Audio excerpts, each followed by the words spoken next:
Right, a bit different on this channel. We're going to talk through Watford. We might be a little bit more structured, but here's our reaction to Sheffield Wednesday 2, Watford 6. So, Jake, initially what we're going to do here is we're just going to talk through the game like we usually do, but then we're going to break it down a little bit more. So, talk through what we saw at Hillsborough against Watford. It's the story of older time at Sheffield Wednesday. One good half, one very bad half. First half, we attacked them. We had lots of corners. We tried to get at them. We were knocking the ball round really well. We were getting into little pockets, little flick on, trying to get going. The goal they scored was really bad by us for just falling asleep. Basically, they took it quickly. Yeah, the first one. The first one fell asleep. They took it to a byline. It's a good crossing. Someone gets on, sticks it in. What you want. It was almost as if we were thinking, that's gone out, that. Yeah, because everyone stood still. Everyone stood still. Like they were waiting for the referee's whistle. And it's like the rule of thumb, don't wait for the whistle. Just play until you hear it. And it was gutting because we played really, really well up until that point. They didn't deserve to be 1-0 up.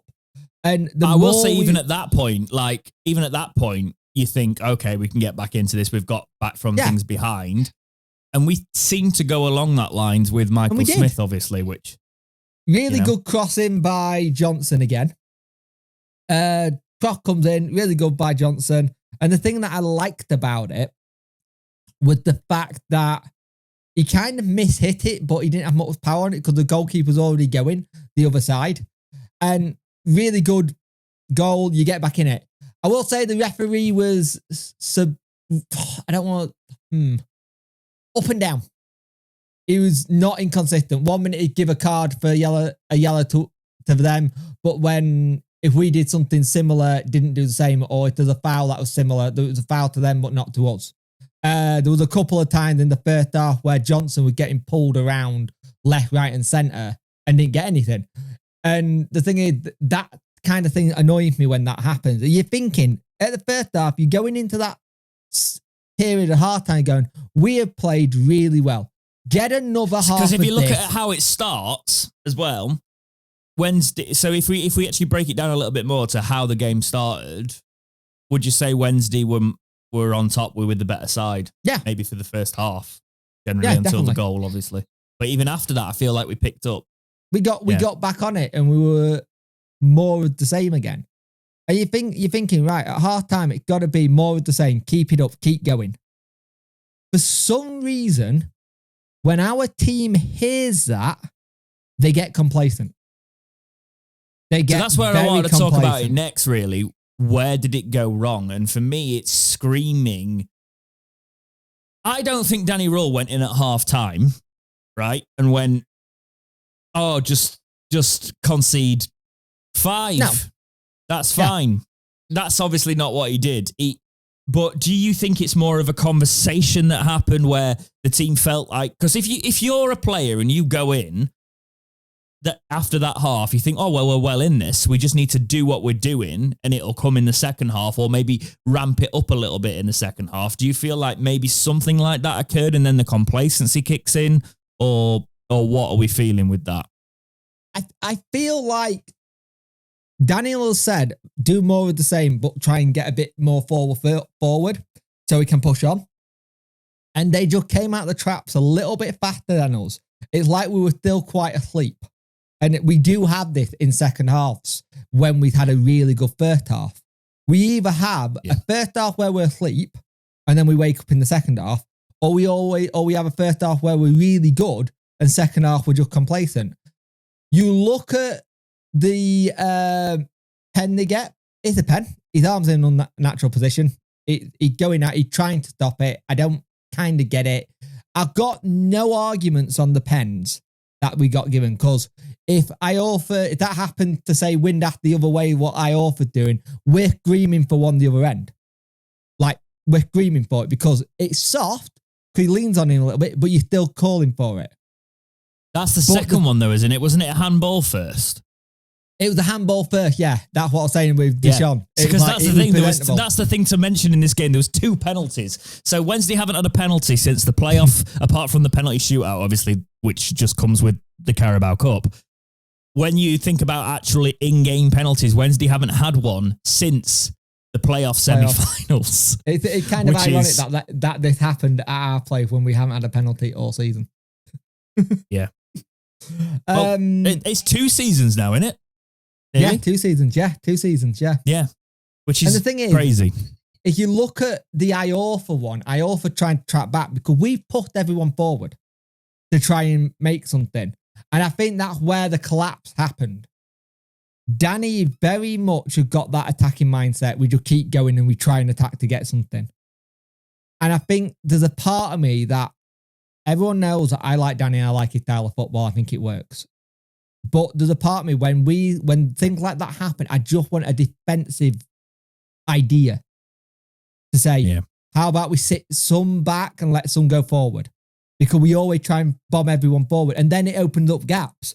And all the other goals. Do you know, if I was looking at the point, the point I made at halftime of where it went wrong, I think Watford capitalised on the fact of how we were playing and they went direct. And in the second half, we couldn't deal with it. Yeah. I felt like that's where you've got to give Danny a little bit there of sort of like, we've got to be set up to play against teams that are going to come at us direct, because I'm not slagging Watford off, but I think we'd all say they're not the Watford that they once were. And today, like, when you're getting done by a long ball and it's very direct play, that's just poor. So that second half it's not the first time though. If you look at Luton, no, it's not. They went direct. But and I feel like that's where the snap was. When they went direct, that's where it went wrong. And we've seen the other side of it. So if we were to look at like who were the standouts, obviously one of theirs got a hat-trick. Did we have anybody that was standout terrible, standout half decent, standout good even? I don't think, can you say anyone was good in a 6-2 defeat? Johnson kept on going and trying to get balls into the box.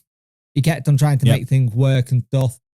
I think when a game like this happens, Barry good when it's going right, but when he's having to chase it and it's gone down, he zones out. He's not there. I think Beadle, some of the goal, he could have done better on the goalkeeping. But again, I'm not a professional goalkeeper. That's me from what I see. There's only so much you can do in the moment, if that makes sense. But if you're having to do ratings, it's a weird one because you've got a lot of 6s and 7s and possibly 8s in the first half. And then they all disappear to 5, maybe 2s and 3s. 4s. I'd say 2s and 3. Like the second half was just, our defence went to sleep, mate. And that was the standout for me. Like Famio gets injured last game. I don't think that happens today because we started to settle. No, it doesn't. And I think I don't think Bernard is as comfortable playing where he's playing in the defence. I think he's better in a 3. He's better where Iorfa is. And if I was Danny, I would have put Max Lowe in like he did versus Brentford. I think he made a mistake by putting him Valerie. Valerie can play centre-back. He's not the Valentin. best, though. He's not, but I think the 3 would have worked better here. And I think that's the compromise you make. But here's my bit where I counter that going. That's fine. Is Danny going, I've got a 2-game week. I don't have the cover. If another one of these gets injured, I'm screwed. It puts on the board though, isn't it? Because this is where this actually leads into my next question, because how does it line us up for our next match? Do we go to the 3?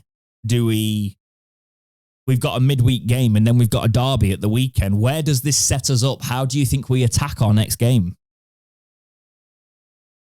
Honestly, I think he'll set them up the same way as the first half.